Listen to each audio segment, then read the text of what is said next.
Boa tarde, você que está vendo o Papo na Rede, que está começando agora ao vivo, 16 horas aqui em São Paulo. Nessa quinta-feira, dia 22 de setembro de 1900, olha só, cara, 2016. No inverno que não quer ir embora pelo jeito aqui de São Paulo, porque está uma tarde assim fria, apesar do sol. E se você então estiver vendo ao vivo, entra na nossa conversa, participa do nosso papo. Bem-vindo. Esse programa, assim como todos os outros 270, porque esse é o 271, ficam disponíveis aqui no site do Koinonia Online e também no YouTube.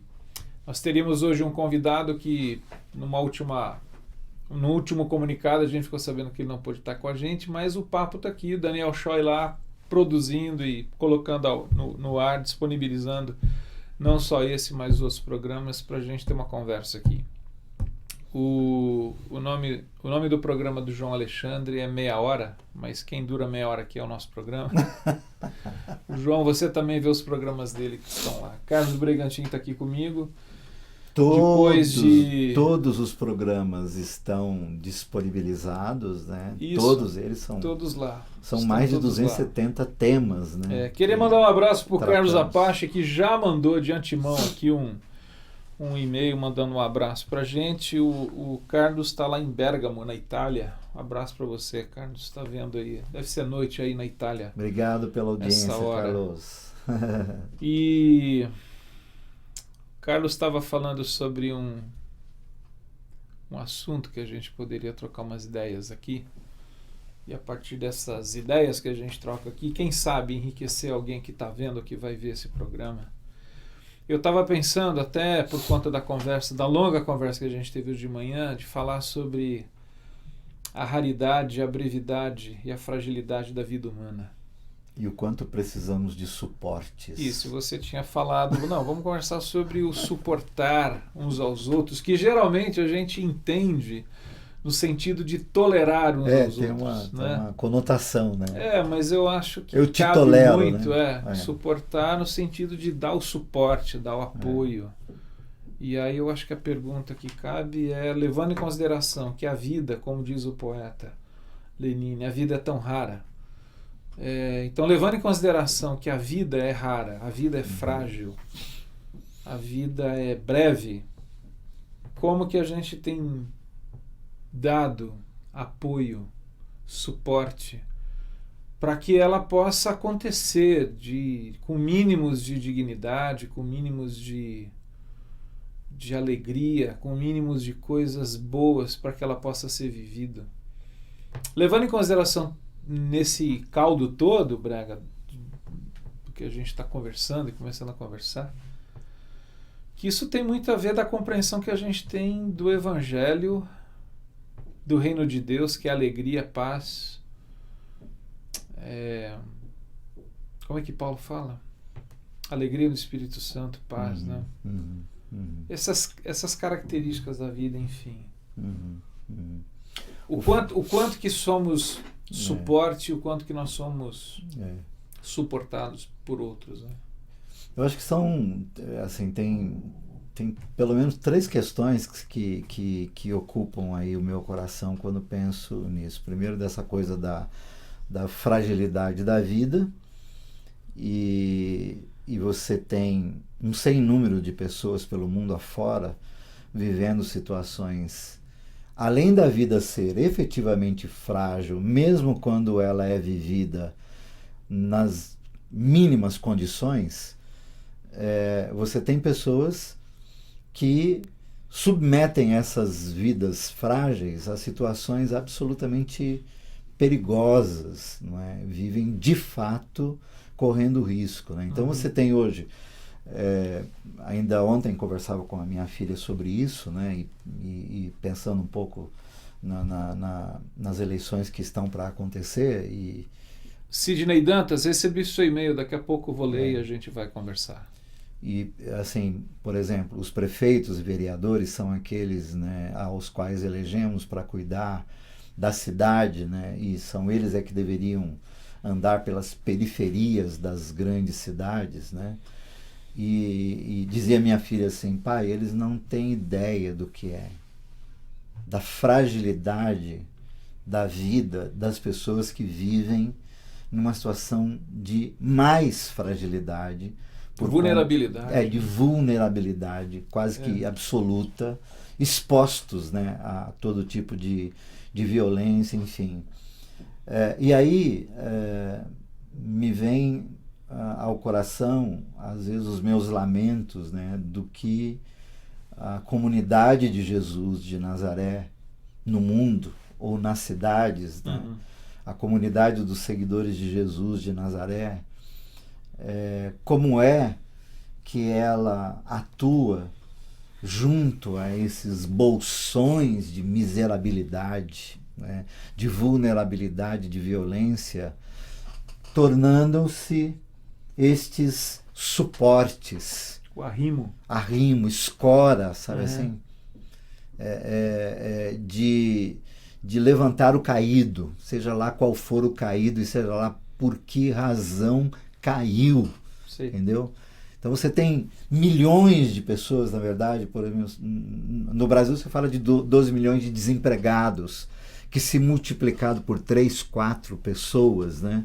Você tem aí um contingente enorme de pessoas que vivem diariamente situações de absoluta penúria, não é? Que, se eles não tiverem suporte mínimos, razoáveis, né, para ter, no mínimo, 3 refeições por dia na mesa, né, eles estão expostos à morte todo dia, como qualquer um está, mas estes em estado de muito mais fragilidade. Mais explícita a exatamente. Situação, né? Então, essas são preocupações que rondam minha cabeça. Fora nós que lidamos, né, você, eu que lidamos nas mídias sociais, que quem acessa as mídias sociais são, na verdade, aqueles que de algum modo adquiriram alguma condição de vida, né? Seja ela intelectual, seja ela monetária até, ou ambiental, para poder ter instrução para lidar com equipamento, para entender essa linguagem, etc, etc. Mesmo entre estes, né, que estão, diria que, acima um pouco da grande periferia, que sequer tem luz elétrica ou saneamento básico, nesses também não é raro, acho que é diariamente eu ler depoimentos de pessoas que precisam de suporte, de escora. Eu vou ouvir você falar, Carlos, o que eu acho, assim, sem querer ser repetitivo de algo que a gente já comentou aqui, é que, assim, quando a gente fala da chamada comunidade de Jesus, espalhada por esse país e pelo mundo, o que eu acho que é muito interessante é quando a gente descobre, eu conheço alguns, você conhece alguns, desses chamados anônimos, que eu até diria assim, enquanto nós estamos aqui nesses 30 minutos tendo essa conversa, os caras estão fazendo esse trabalho ali, no local, em loco, com o pé no chão, pé empoeirado, aqui em São Paulo, no interior do Brasil e pelo mundo afora, de apoiar, de estender a mão, de fazer esse trabalho. Então, assim, o que eu acho que é significativo é a quantidade de pessoas anônimas que fazem isso. Sim. Né, que estão colocando Sim. Estão se oferecendo como suporte para as pessoas. Agora, sem dúvida, eu acho assim, de novo, e também falar aquilo. Boa parte do que a gente percebe assim, é uma atitude, uma ação discursiva. Sim. Né, em que nós falamos, em que nós escrevemos, nós fazemos, não, a gente propaga uma série de coisas, mas efetivamente eu acho que ainda há muita coisa que melhorar, que cuidar, sobretudo pensar nessa questão. A vida ela é uma coisa tão importante, a vida é uma coisa tão significativa, a vida das pessoas. Algumas pessoas estão correndo riscos, né, não de morte necessariamente, morte física, mas de se desorganizar de tal forma, de causar, por conta das coisas da vida, cicatrizes tão profundas ou marcas tão profundas, né, e que se a gente pudesse tirar essas pessoas dessas situações que são tão complexas, eu acho que as coisas mudariam. Deixa eu colocar um e-mail aqui do Sidney, aqui de São Paulo, que dá uma guinada aqui na nossa conversa, mas vamos conversar sobre isso, Sidney. Está colocando o seguinte: Se o reino dos céus começa aqui na terra, e se existe um inferno aqui na terra, como entender o mendigo, Lázaro e o rico? Pois no meu entendimento há uma controvérsia nessa passagem. Gostaria de entender muito, obrigado. Você poderia ter colocado um pouquinho de qual é a controvérsia, enfim, mas vamos tentar colocar aqui. Obrigado pelo seu e-mail. O rico e o Lázaro, o reino dos céus. E aí, Brega? Bom. Eu acho que tem uma coisa aqui que é a seguinte. A gente diz que o reino dos céus, o reino de Deus chegou com Cristo Jesus. Né? O reino já dá os seus sinais, a sua presença. A ressurreição de Cristo, ela é o início contundente e tácito de que esse reino foi inaugurado. Então não é que eu não acredito que há um inferno aqui na Terra.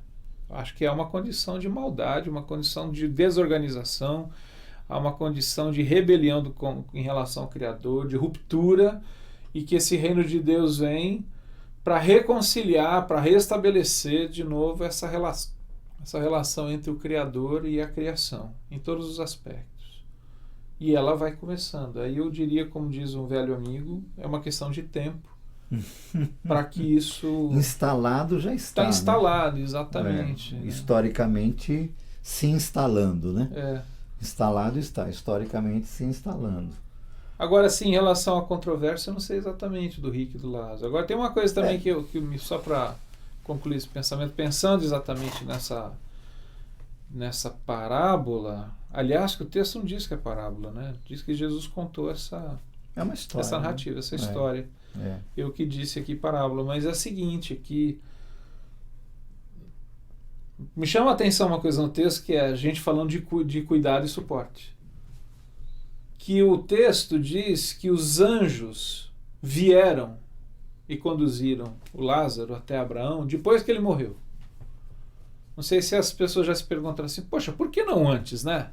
Por que não foram cuidar deles antes? Interessante que Deus entra na história, vamos dizer, esse aspecto para além daquilo que é natural entra na história depois que o Lázaro morre. Mas quem que cuida do Lázaro antes? Por que os anjos não estavam lá? Porque quem deveria cuidar do Lázaro antes, me parece que era esse homem rico, que o negligencia, que não lhe dá um suporte mínimo para que ele tenha uma vida digna. Ele vive de uma forma nababesca e vive para si. Então, aí eu penso assim, se há um inferno aqui, é o coração desse rico, que vive para si. Eu diria assim, talvez o grande inferno é de fato aquele que nós trazemos para dentro de nós mesmos e não aquele que escatologicamente nós não temos muita ciência dele, né? Muitas explicações a respeito. Mas eu concordo com você nesse sentido, de que há para mim um indício forte ali daquilo que Jesus, ou daquilo que é Cristo em nós, que é, em outras, vamos colocar assim, alguém diz assim, vamos orar pela fome no mundo, vamos orar para que os homens se entendam, vamos orar para que as famílias se reconciliem, vamos orar para que os amigos não briguem, não é? E coisas do tipo. E aí, às vezes eu tenho a impressão que Deus diz assim, vocês vão orar a mim sobre isso, sendo que quando aí com vocês estive, foi exatamente para que em mim vocês encontrassem e tivessem todo o equipamento necessário para que entre vós existisse reconciliações plenas o tempo todo. Para que vocês sejam os agentes.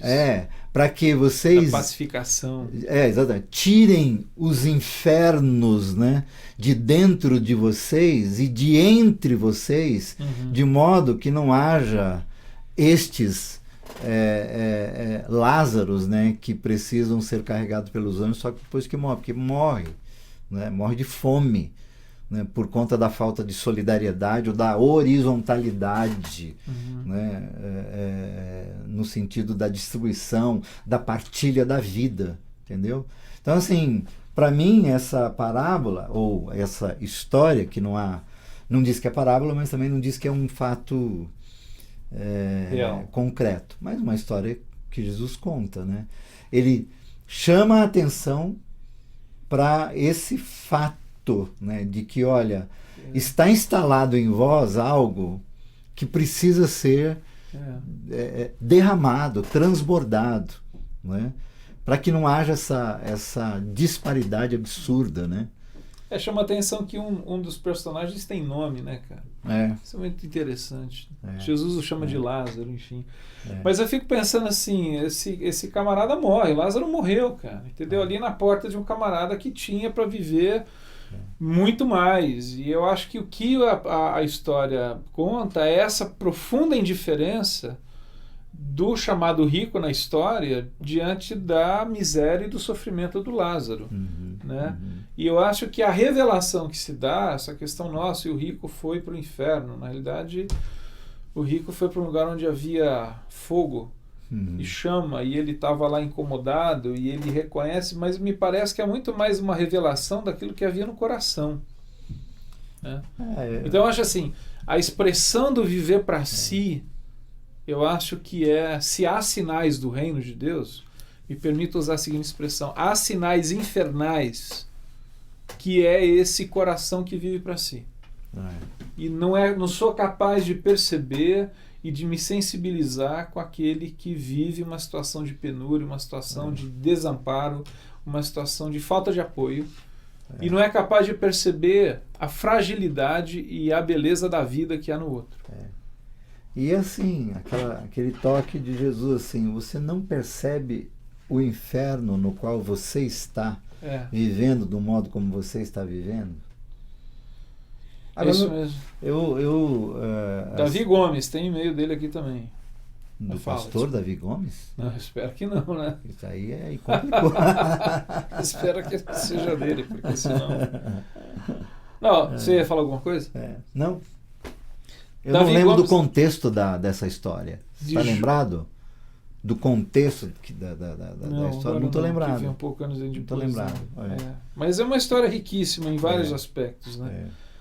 Eu acho que a gente acaba focando muito essa questão do destino final dos dois, mas eu acho que o que é interessante é o que está acontecendo antes, né? Não, e outra, Jesus está contando porque ele estava ensinando sobre aquilo que estava acontecendo ali na vida. Não entendeu? É uma conceituação... Do tipo, você vai passar para o outro lado, você vai fazer a travessia para o outro lado, com esse peso... Porque tem uma coisa que tô pensando agora, nem lembro se é o contexto, mas, por exemplo, quando Jesus ele conta aquela parábola do servo infiel, que é um nó, porque as pessoas, nossa, Jesus está elogiando a trapaça. Não, o que ele está querendo dizer é o seguinte, aquele camarada, ele com os recursos e com as riquezas deste mundo, que são injustas, ele soube preparar um lugar para si. Ele fez amigos com aquilo. Aí ele fala assim, com as riquezas injustas desse mundo, e há para mim aí uma implicação interessante que Jesus está dizendo, Carlos, que é o seguinte, cara, que toda a riqueza gerada no mundo hoje, ela é injusta. Ela é iníqua. Não, mas é fruto do meu trabalho. Então, o seu trabalho é honesto. Mas o dinheiro que circula e que paga, inclusive, o seu salário, ele é gerado em cima de opressão, de roubo. Não existe uma moeda na terra que não seja iníqua. Que não esteja manchada com sangue. Nenhuma. A riqueza, a forma como que o mundo gera a riqueza é em cima de opressão. Aí então Jesus diz o seguinte, com a riqueza iníqua desse mundo, façam amigos, os quais receberão vocês na eternidade. Esse camarada da história, ele não fez o amigo. Se ele tivesse investido um pouco de cuidado na vida de Lázaro, Lázaro o receberia. Seria esse amigo que o receberia. Então é interessante considerar assim, o estilo de vida desse camarada revela um princípio interessante na lógica do reino de Deus, que revela o inferno que havia dentro dele. Isso, mas também revela assim, amigo, você não fez amizades. Você não santificou esse dinheiro. Exato. Né? Porque nós, na verdade, com dinheiro iníquo, com moedas iníquas, seja ela do modo que tenha vindo, ela é iníqua, né? Nós é que imprimimos significados eternos a ela. Isso, entendeu? e aí eu vou dar uma viajada legal assim nessa coisa dos personagens que os evangelhos trazem, cara, porque me dá a impressão que esse camarada que tinha o Lázaro na sua porta, tempos atrás ele encontrou um homem e disse assim: bom mestre. E numa conversa com esse bom mestre, ele disse para ele: olha, te falta uma coisa. Vai e vende tudo que você tem, dá aos pobres e me segue. E aí o texto diz que ele ficou muito triste, porque era muito rico. Talvez ele deve ter voltado para casa e foi tocar a vida dele. E voltando para casa, passou por um camarada que sinalizava uma conversa que ele teve. Eu tô inventando aqui um traço, cara, mas é interessante pensar nessas relações, né? Mas há muita correlação nisso. Muito interessante. Davi Gomes de Juazeiro, da Bahia. Graça e paz. Entendo no mundo tereis aflições, mas tem de bom ânimo. Muito mais como uma dispensação, uma dádiva de Cristo e não como uma recomendação. Talvez o tereis aflições não é uma recomendação. O tem de bom ânimo. Acho que ele está citando tem de bom ânimo. Não, então, mas eu estou separando porque são duas falas, de certa maneira. No mundo tereis aflições, me parece que é uma constatação. Vocês vão ter. Diria que é o que nós temos. Tem de bom ânimo é uma dádiva, mas eu acho que também, Davi, uma recomendação, no sentido assim, uma recomendação com base naquilo que o Evangelho está propondo. Não é recomendação simplesmente uma palavra de encorajamento do vazio. Olhem para a minha vida, olhem hoje na esperança e no poder da ressurreição e se animem. E aí, Carlos, eu acho que a gente vive num tempo e a gente tem encontrado, de certa maneira, um contingente de pessoas que estão assim. A gente reconhece que é um tempo difícil, não só no Brasil, me parece, mas no mundo. O mundo vive uma situação meio tensa, essa questão dos refugiados, né? Existe quase que um começo de uma guerra fria de novo entre potências militares, assim, enfim, o mundo está... Não parece mais aquele lugar de 10, 20 anos atrás, que, nossa, vivemos uma nova época. Um anúncio de uma paz. Nova era. Então, assim, tá... Mas eu acho assim, aí a gente tem encontrado algumas pessoas que estão se deixando abater com assim, nossa, cara, que acabou, tô desanimado, não dá mais nada, que eu acho que essa questão assim, não, espera um pouquinho, vamos olhar para aquilo que nos importa nesse momento, ter em vista. Né? E eu acho que, sobretudo, essa palavra, então, de Jesus, mas tem de bom ânimo, porque eu venci o mundo. Né? Porque ela vem seguida dessa frase. E eu acho que meu entendimento sobre essa expressão é de nós também desconfigurarmos alguns mitos, né, que são agregados à pregação da nossa fé, de que a proposta de Jesus é de nos resolver todos os problemas, né? A proposta, na verdade, é vamos caminhar juntos, não é? A proposta há uma jornada que tem começo, meio e fim. Ela não é uma jornada estanque, curta, não é? E ele diz assim, a aflição é algo com o que vocês vão ter que conviver todo dia. Todo dia. Não é a alegria que permanece. Não. Como diz o poeta, né? O default, né? O padrão. Como diz o poeta, né? Felicidade. A felicidade é uma porta. Não. Ele diz assim... Felicidade tem fim, tristeza não tem fim. Felicidade. Isso, Então, assim, o que nós temos de quando em quando são momentos em que a alegria passa por nós, né? De quando em quando eu digo isso, até, olha, quando a alegria passar por você, agarre-se a ela e vá até onde ela te levar, porque ela não dura, né? O comum, Jesus diria assim, é a aflição. Agora, óbvio, ele se apresenta como aquele que nos trouxe uma paz que o mundo não dá, não é? Que o mundo, mesmo que faça propostas, né, o mundo não dá. Então essa ideia de conviver com a aflição, mas desfrutar os tempos de alegria quando eles vêm. O Davi dizendo o seguinte: Brega, meu irmão, não sou pastor não. Filho e irmão de diáconos da Igreja Batista, minha mãe sempre orou para nenhum de nós ser pastor. Caramba, meu. Poxa vida. Caramba. É que o Davi Gomes, você me fez lembrar de um pastor querido dos anos, eu diria 60, do Rio de 70, Janeiro. 80, né? Do Rio de Janeiro. E era Escola Bíblica do Ar. Conhecido como um dos maiores, um dos grandes homens de oração do Brasil. E eu tive o privilégio de recebê-lo na minha casa e, de fato, era um homem extraordinário. Não ser pastor por causa do povo de Deus. Apenas servo sem esse fardo nos ombros. Continua assim, Davi. Seja servo. Tá bom, Davi. Deus permaneça abençoando vocês. O Gabriel aqui Amém. mandou um e-mail. Gabriel, amigo. Meio longo, mas ele está falando dessa consideração do que é o reino de Deus, a localização do reino e tal. Ele faz aqui uma exposição, mas ele faz ele queria só colocar a conclusão. Ele diz assim: pensa que o reino de Deus vem de dentro para fora, portanto não é exterior e nem estereotipado, visto que Jesus deixou bem explicitado isso no exemplo dos fariseus. Vocês concordam, manos? Grande abraço a vocês. Muito. Concordamos, vem de dentro. O reino de Deus está em vós, né? Então, eu acho que vem de dentro para fora, mas com uma ressalva. Ele nos é implantado de fora para dentro. Algo que não nasce naturalmente em nós, isso que eu quero dizer.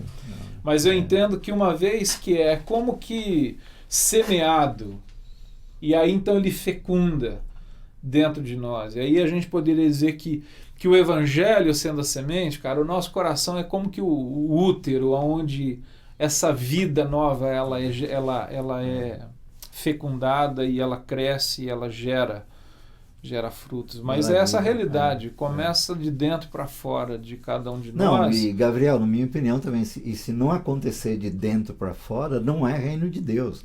É qualquer outra coisa. Não é? Mas o reino acontece dentro de nós.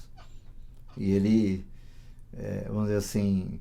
E ele cresce dentro de nós de modo que mais cedo ou mais tarde transborda, né? Mais cedo ou mais tarde.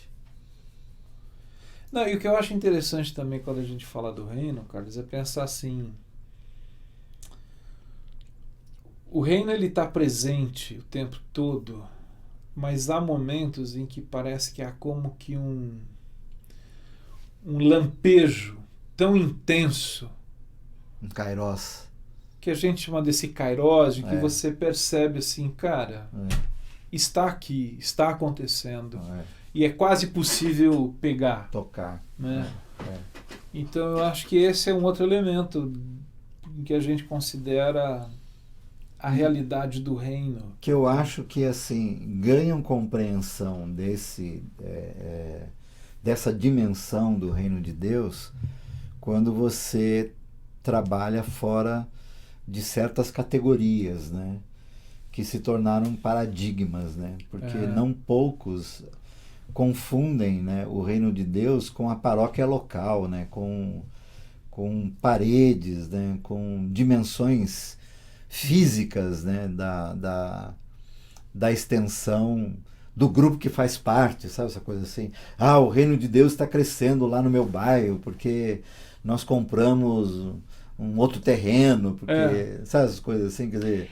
Isso aí me lembra, sabe aquele modelo de expansão colonialista? Que, por exemplo, os portugueses e espanhóis, quando vieram para a América Latina, vieram com essa mentalidade. Quer dizer, trazer o reino de Deus era impor algo geográfico, estender fronteira, exatamente. Os termos, né? Exato.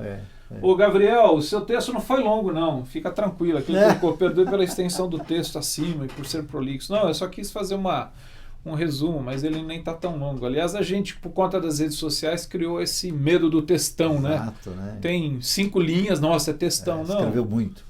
Mas eu que fiz a opção Aliás, de ir o Gabriel pro escreve resumo. sempre com muita propriedade. É bom Alda Maria, São Bernardo do Campo, estou chegando nesse momento. Existe um tema central? A gente começou falando de um tema que não era exatamente central, mas como nós convidamos perguntas. a nossa audiência para partilhar. O tema partilhar. Central é o nosso papo aqui com você. Quando a gente não tem um Maria. convidado, a gente se entrega ao que vai chegando também, né? As perguntas são geradas desse tema. Se houver, grande abraço. Abraço tipo exportação para os irmãos. Bem-vinda, Alda. Bem-vinda. Não, a gente não tá. A gente começou, Alda, falando um pouquinho sobre a vida como algo que é raro e algo que é frágil, como que ela precisa de apoio, e apoio mútuo e recíproco. Suporte. Né? Suporte. Né? Esse suportai-vos uns aos outros, não no sentido de tolerar pacientemente o irmão, se bem que eu acho que às vezes até, às vezes. Mas é muito mais no sentido de dar apoio. E aí surgiram perguntas e a gente está fazendo um papo aqui na rede. Exatamente.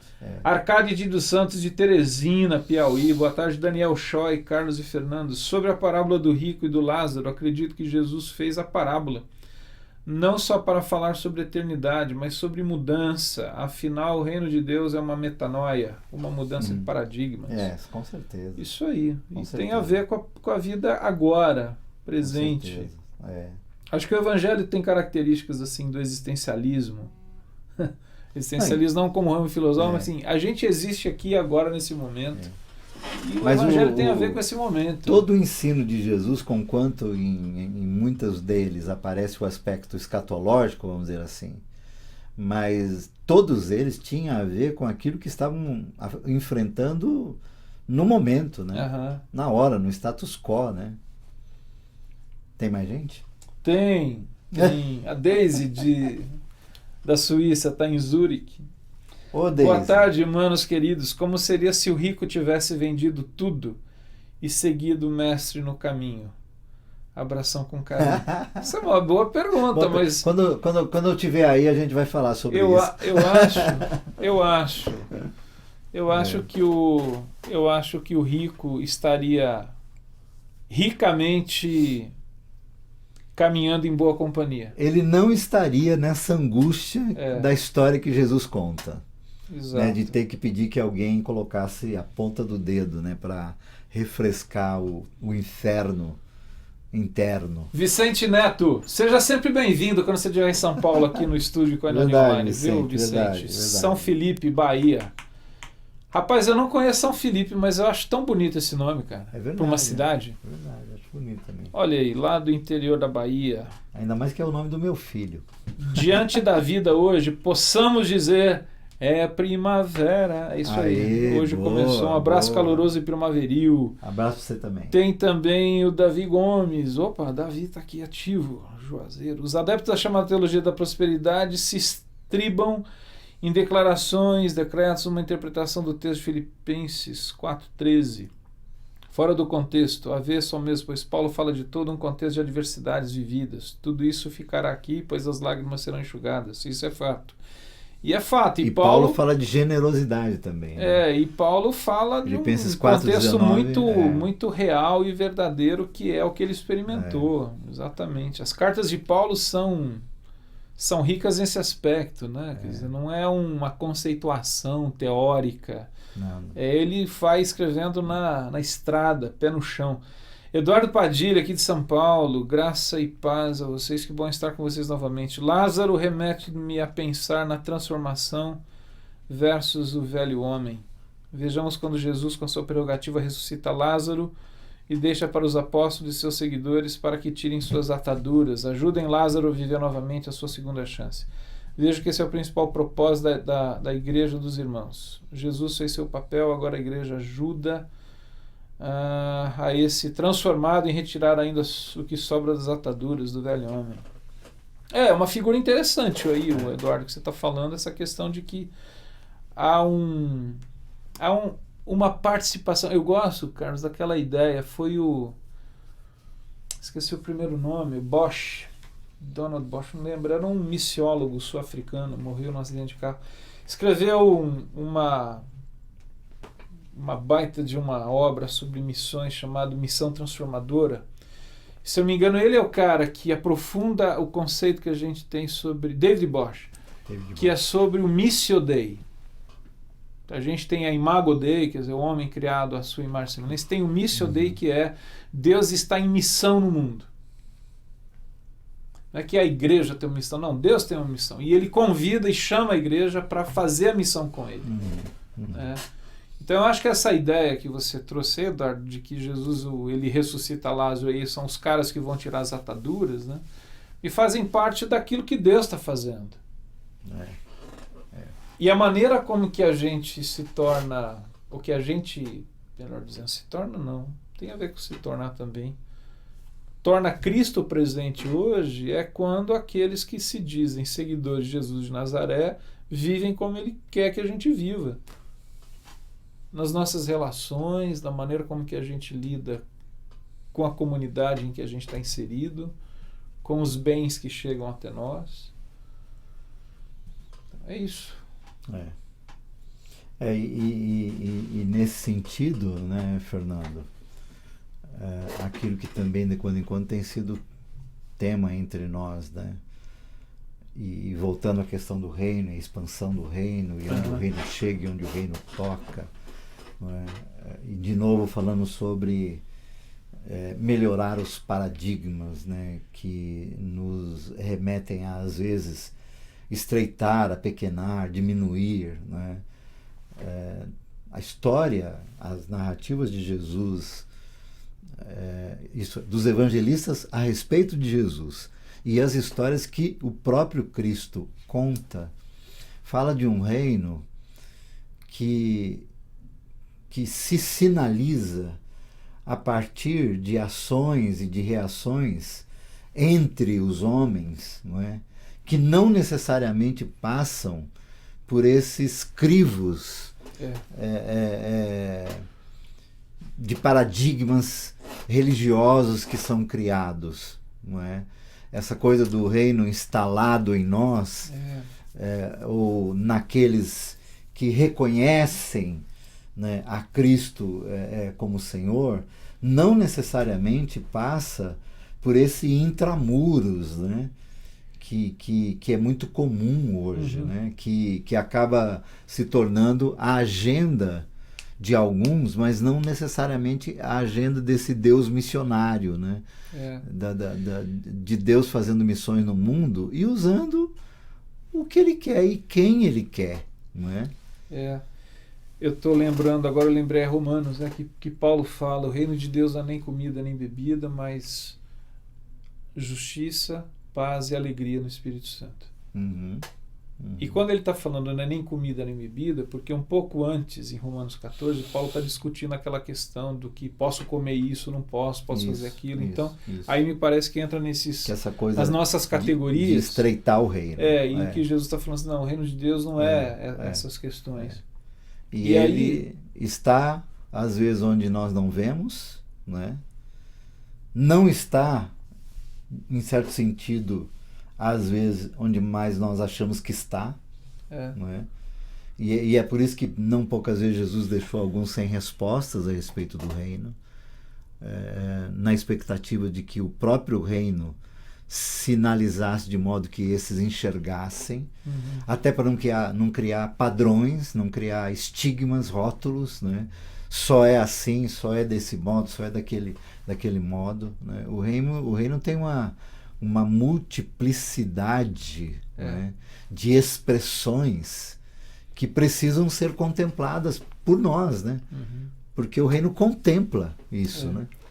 E aí uma coisa que eu acho que é interessante a gente lembrar, porque quando pensando naquela pergunta que veio sobre a questão do mundo tereis aflições, mas tem de bom ânimo e tal, é interessante assim que o que causa aflição não é o evangelho, porque às vezes é visto assim que tomar o evangelho significa tomar uma situação de peso, de aflição. Tem a cruz, então. É bom lembrar que Jesus está em determinado momento, lá em Mateus, ele diz assim, vinde a mim vocês que estão cansados e oprimidos, e eu lhes darei descanso, alívio. O meu fardo é leve e suave. E ele se apresenta ele mesmo como descanso. Então, assim, essa aflição, ela não vem da compreensão e do evangelho em si. Mas vem do fato que a gente vive esse evangelho numa realidade que faz uma série de oposições a partir do meu próprio coração à proposta de vida que o Evangelho tem. Mas não é o Evangelho em si que me traz peso. E aí eu estou falando isso porque às vezes o que a gente percebe é que há, numa chamada pregação do Evangelho e numa proposta que é apresentada do Evangelho, que o que a gente precisa sinalizar é o seguinte, cara, o que você está falando, o que você está propondo não é o Evangelho. Você está propondo a sua maneira de compreender o seu costume. Sim. E o seu arcabouço que você construiu em cima do Evangelho para essa pessoa. Sim. E aí então vai se tornar um peso, vai se tornar... Sim. Que é a crítica que Jesus faz aos fariseus. Vocês colocam fardos pesadíssimos sobre as pessoas que vocês mesmos não Nem carregam. vocês conseguem. Né?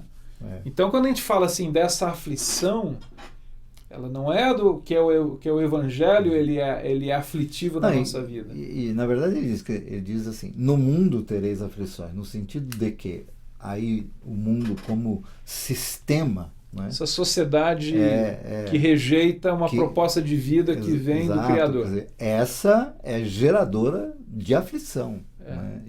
E o Evangelho vem exatamente para tirar o homem desse estado. Né?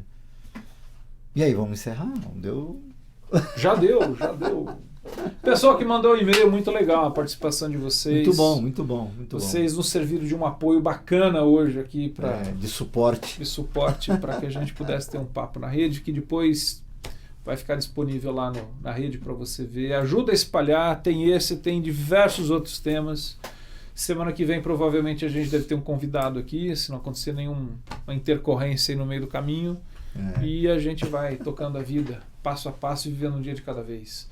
Espero que você viva em paz esses dias, apesar de serem dias assim estranhos que a gente tem vivido por uma série de razões, mas espero que Deus dê paz ao seu coração e você fique bem. Você e quem vive com você, gente que você ama, que está aí no seu entorno. Isso daí. É isso aí. É isso aí. Beijo para vocês. Tchau. Tchau.